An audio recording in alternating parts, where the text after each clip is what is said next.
una pregunta, Eric, un poquito más personal, ¿no? Porque ¿en qué momento de tu vida, Eric, tú viste que a ti te llamaba la atención la historia de tu país? Pues gracias por la pregunta, Jaime. Pues es un interés genuino, o sea, en un país como México con lugares tan bonitos, ¿no? Con tantas zonas arqueológicas, con tantos pueblos mágicos, que aquí se le llaman así, ¿no? A las ciudades o pueblos virreinales. Pues siempre a mí me llega esa curiosidad de entender cómo vivía la gente en ese entonces, o sea, cómo vivía la gente hace 500 años, hace 300 años, hace 1000 años.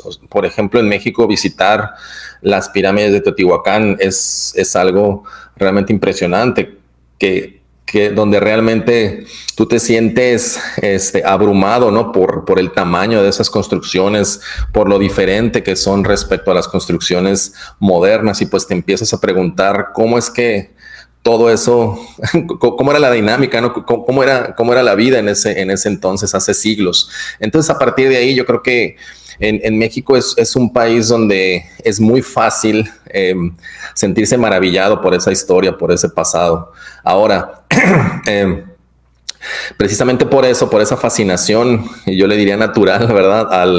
A todos esos entornos increíbles que tenemos en nuestro país, lo que yo veía en los libros de texto, o bueno, lo que yo veía en las clases desde de la educación básica y media, a mí no me checaba, no me checaba el discurso, no encuadraba el discurso que me decían los profesores con lo que yo estaba viendo en la realidad, ¿no?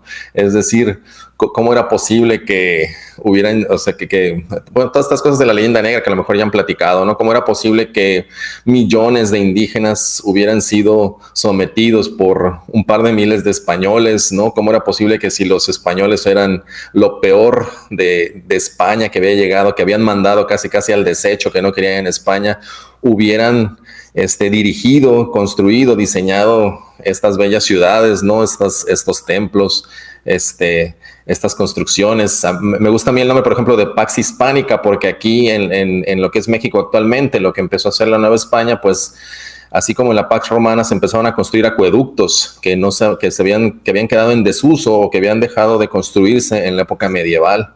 Entonces se retoma esta Pax Hispánica, ¿verdad? En la época virreinal, y se empiezan a construir acueductos en varios pueblos y ciudades. Entonces, bueno, al no checar este discurso, ¿verdad?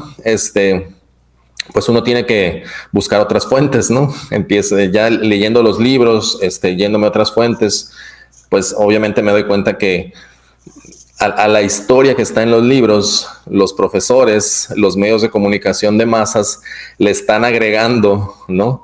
Demasiadas cosas precisamente para facilitar este control de la sociedad, este control de las masas, y formar una idea, formarte una identidad que lo que busca precisamente es ese control. Es decir, que te sientas tú, reducirte la autoestima, que te sientas una víctima, ¿no? Que te quedes anclado en una supuesta historia que te condenó al subdesarrollo, y pues así ya no, ¿verdad? Ya con esta mentalidad, con esta visión del mundo, ya no exiges tus derechos, ya no buscas mejorar tu nivel de vida, ya no buscas más educación, simplemente estás anclado a ese pasado, ¿no?